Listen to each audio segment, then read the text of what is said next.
إذا الإخوان مرحبا بكم في فيديو جديد. هذا الفيديو إن شاء الله غادي نشوفوا فيه الوثائق وشنو الخطوات اللي غادي نتبعوا باش غادي ناخذوا الرخصة ديال حفر البئر من الأول حتى الآخر إن شاء الله.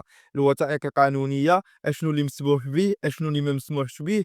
إلا كنت باغي تحفر بئر فغادي تتبع الفيديو من الأول حتى الآخر إن شاء الله، غتمشي تاخذ الرخصة ديالك وفي أقرب وقت ممكن إن شاء الله. أولا أخوتي ضروري خاص تعرفوا البلاصة اللي فيها نتوما واش بعدا مسموح فيها الحفر ديال البئر ولا لا.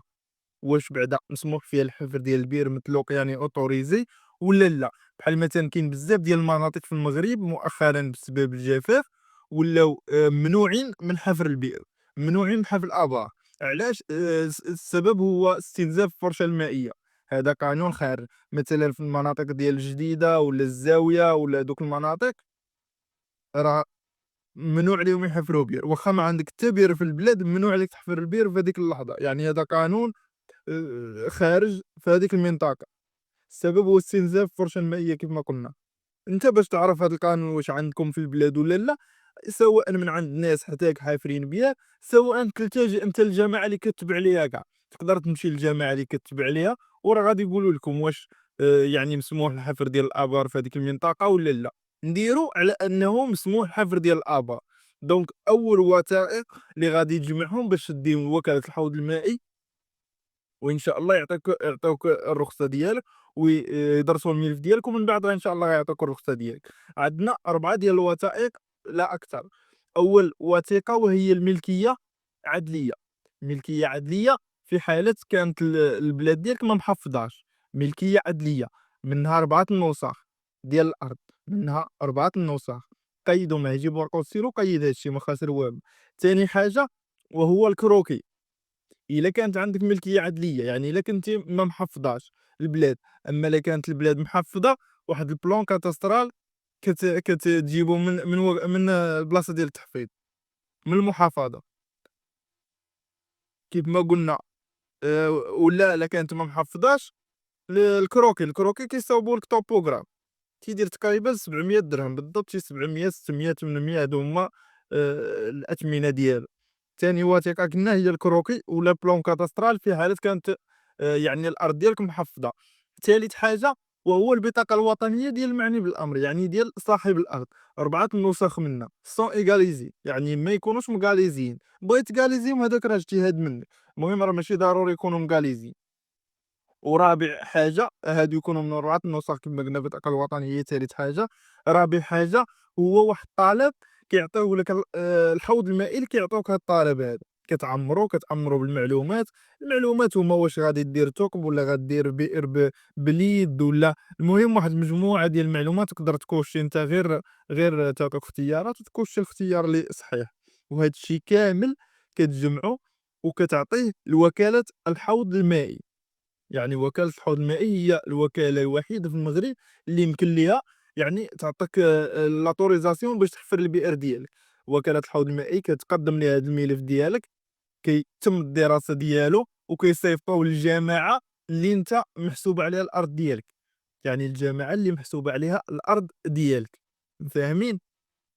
من بعد ما كتصيفطوا للوكالة اللي محسوب عليها الأرض ديالك، اشنو كدير؟ تخرج الوكالة يشوفوا. أعوذ بالله من الشيطان الرجيم. كتخرج الجماعة يقدروا يخرجوا للبلاد ديالك، يقدروا ما يخرجوش. حيتاش قبل كورونا كانوا كيدخلوا كانوا كيخرجوا، من ورا كورونا ما بقاوش كيخرجوا. دونك على حسب، تقدر تخرج تقدر ما تخرجش، فاهمين؟ تقدر يخرجوا صحاب الجماعة البلاد ديالك يديروا معاينة، يقدروا ما يخرجوش. حتى لنا متفقين. من بعد ما يخرجوا الأرض ديالك كل ما يخرجوا على حسب البلايص أوتوريزيو يعني يديروا معاينة، كيرجع هذاك الملف ديالك من الجماعة للحوض المائي. من الجماعة للحوض المائي. اشنو اللي خاصك دير انت؟ هاد البروسيدير، هاد لي بروسيدير كاملين ولا هاد الإجراءات كيداروا في ظرف تقريبا 3 شهور، شهرين، شهرين ونص، تقدر غير شهر على حسب عدد الملفات اللي محطوطة. اشنو خاصك دير انت؟ خاصك تاخد النمرة ديال الوكالة، وكالة الحوض المائي، وتبقى تتصل بهم باش تسول من شهر لشهر، تسول واش رجع هذاك الملف، واش دارت له الدراسة واش لا.